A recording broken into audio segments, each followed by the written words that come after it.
dipersembahkan oleh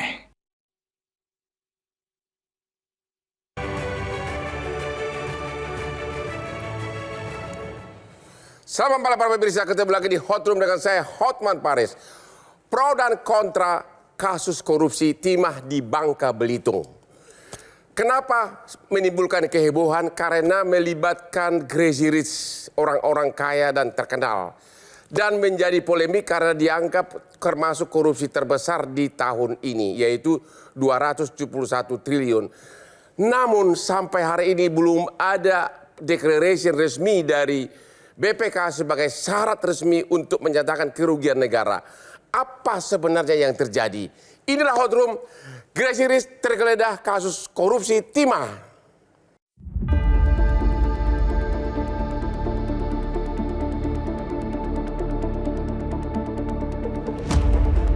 Sebelumnya, Kejaksaan Agung menangkap 14 tersangka kasus korupsi tata niaga komoditas timah di wilayah izin pertambangan PT Timah Tbk.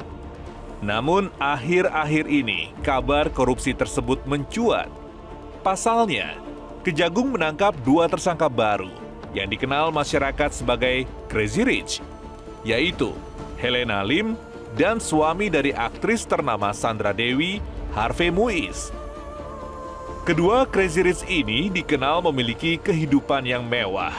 Namun kini, kekayaan kedua tersangka yang diduga hasil dari korupsi telah disita sebagai barang bukti. Dugaan korupsi Helena dan Harvey dimulai sekitar tahun 2018 sampai dengan 2019. Kedua tersangka diduga telah membantu mengelola hasil kerjasama tindak pidana kerjasama sewa-menyewa peralatan processing pelebur timah di wilayah IUP PT Timah Tbk dengan memberikan sarana dan fasilitas kepada pemilik smelter dengan dalih menerima atau menyalurkan dana CSR yang tentunya untuk keuntungan pribadi. Semoga Badan Pemeriksa Keuangan segera merilis kerugian nyata negara dalam kasus korupsi timah ini.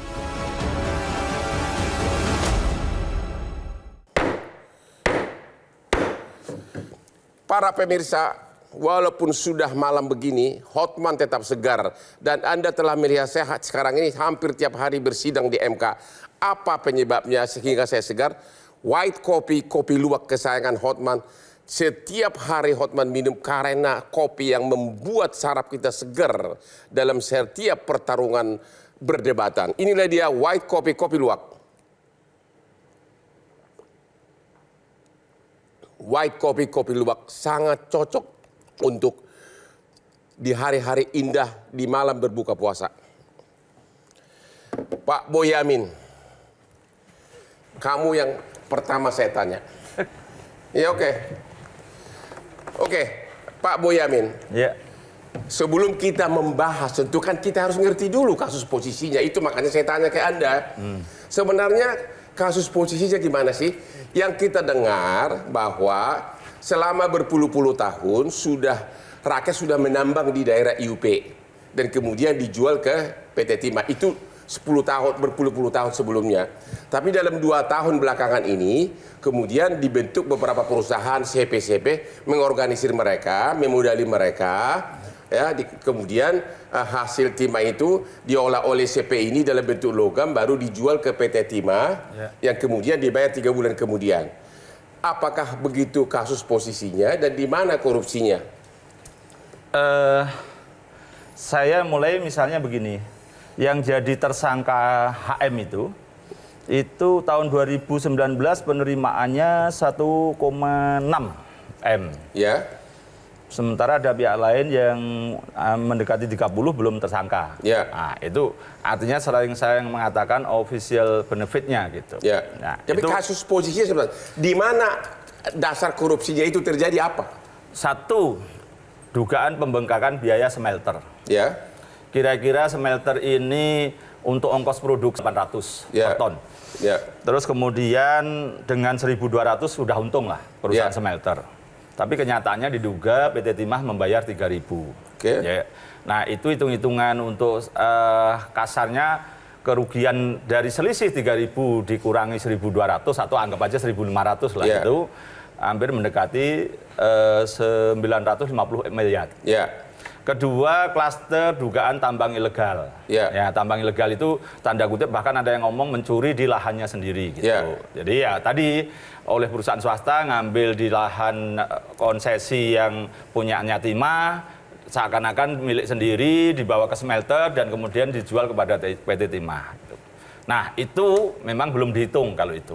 Belum dihitung kerugian ya, negara sekitar kira-kira kalau gambaran kasar saya 10 sampai 20 T lah gitu. Ya, sekitar itu. Jadi kerugian realnya kira-kira segitu. Tapi kalau 271 triliun itu kan kerugian tentang ekologi, tentang lingkungan lah, kerusakan lingkungan. Jadi nggak usah dibahas kalau itu gitu. Nggak usah dibahas tentang itu dulu. Iya, karena kerusakan lingkungan, sungai yang hilang, terus cuma jadi danau itu yang kalau harus nimbun lagi berapa, terus kemudian pohon yang tertebang. Jadi sampai hari ini belum ada audit BPK tentang kerugian negara di luar lingkungan hidup ini. Lingkungan hidup memang pun sedang belum ada. dihitung, masih sedang dihitung. Sedang dihitung tapi sudah ditahan. Ya, kan dalam konteks itu ya bisa aja pra-peradilan, silahkan aja. Banyak yang juga mengajukan pra-peradilan kalau itu dianggap belum. Tapi kan perhitungan kasar oleh penyidik dari rangkaian itu kan juga sudah ada. Misalnya kan hitung-hitungan saya tadi, loh kok ini banyak orang yang terkait ini kan yang tersangka itu menerima yang di luar kewajarannya, misalnya begitu. Terus juga kalau Bang Hotman itu kan punya perusahaan berapa misalnya. Itu kan entitasnya punya saham, jadi komisaris, jadi direksi. Ada 50 belum? Bang Hotman punya? Belum termasuk Metro TV. Misalnya ini ternyata ada satu orang entitasnya itu sampai 77 gitu loh. Tapi begini, jadi sudah puluhan tahun rakyat menambang di wilayah itu. Dan selama ini rakyat menjual langsung ke PT Timah. Itu tidak pernah jadi kasus, tidak dianggap sebagai kasus korupsi. Kenapa setelah 2 tahun terakhir masuk perusahaan semacam kayak kooperasi jalan, cuma dalam bentuk CP terpisah disatukan PT, mereka. Bahkan PT banyak juga. PT dan CP. Kenapa setelah karena tidak ada perubahan gitu loh. Tetap gambarannya gini. Tetap penduduk yang menambang gitu loh. PT Timah kalau dalam posisi yang awal tadi kan pemilik orang-orang nambang ini kan dapat upah. Katanya menjual yang menjual itu kan sebenarnya hitungan upah. Gitu loh, hitungannya upah. Pemilik sesungguhnya tetap masih PT Timah. Warga-warga biasa yang nyangkul, yang kecil, yang cuma 1 truk 2 truk itu seakan-akan saya punya habis ngambil terus jual. Tapi sebenarnya itu miliknya PT Timah sebagai upah.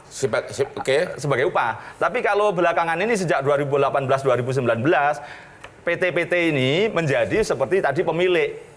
Betul-betul menjual kepada memodali memberikan uang muka kepada penduduk itu. Tapi kan menjadi miliknya PT-PT itu. Dijual ke PT Timah. PT Timah dalam hal ini betul-betul pembeli. Nah, kalau yang awal tadi dengan penduduk tadi, dia pemiliknya memberikan upah pada Tapi penduduk. kan PT Timah tidak, dia membeli karena memang dia tidak memproduksi, dia tidak menambang, dia terima yang sudah jadi logam. Seperti tambang batu bara misalnya. Kontraktor itu kan dibayar memang sesuai pekerjaannya. Pemilik izin lah yang sebenarnya punya keuntungan paling besar. Nah, dalam hal ini kan PT Timah keuntungannya paling kecil. Tapi kan mereka si PT-PT tadi kan menjual ke PT Timah itu kan. Iya makanya, tapi PT Timah harusnya tetap sebagai pemilik. PT-PT yang swasta tadi sebagai orang yang bekerja sebagai kontraktor diupah. Format upahnya baru dibicarakan yang wajar. Kalau begini ini sudah Pak Muhammad Jamil. Ini kepala divisi hukum, praktisi hukum pertambangan ya. Gimana? Apa analisa Anda terhadap kasus Bangka Belitung Timah ini? Ya, kalau dalam studi kami di Jatam sebetulnya yang terjadi di kasus Bangka ini ada 1 dari 5 pola umum tambang ilegal yang beroperasi. Yaitu penduduk-penduduk. Yaitu tambang ilegal beroperasi di atas konsesi legal. Nah, pola yang terjadi dalam model begini ada 2. Ada yang dengan sepengetahuan pemilik. Ada yang tanpa sepengetahuan pemilik. Misal dicuri tadi yang abang ceritakan. Itu yang penduduk tadi ya? Nah, kalau ada yang dalam sepengetahuan pemilik, nah di sini yang biasa terjadi masalah. Masalahnya adalah ketika kemudian ada transaksi yang tidak wajar, lalu dibikin seolah-olah legal, dibikin dokumennya secara legal, sehingga maka akan sangat sulit kemudian itu ditentukan sebagai kerugian negara ataupun korupsi karena tampak legal. Nah, tapi kemudian dalam praktek di PT Timah ini ditemukan memang sejak 2019 ya. Kita menemukan pola bahwa ada 27 smelter yang ditindak oleh kepolisian pada waktu itu. Lalu kemudian ternyata dalam prosesnya bukannya terjadi penegakan hukum terhadap 27 smelter ini, tapi kemudian diarahkan untuk bekerja sama dengan perusahaan-perusahaan legal di sana. Dan diarahkan oleh siapa? Diarahkan dari hasil rapat mediasi antara mereka dan pihak kepolisian di sana untuk agar dapat diakomodir, agar dapat difasilitasi, dapat beroperasi, karena itu terkait dengan alasannya adalah ini terkait dengan nasib orang banyak. Jadi pada waktu itu adalah hasil proses perundingan begitu? Ya, persetujuan. Secara baik dengan PT Timah maupun dengan aparat. Harusnya begitu. Oke, kita ketemu lagi setelah yang berikut ini, semakin menarik.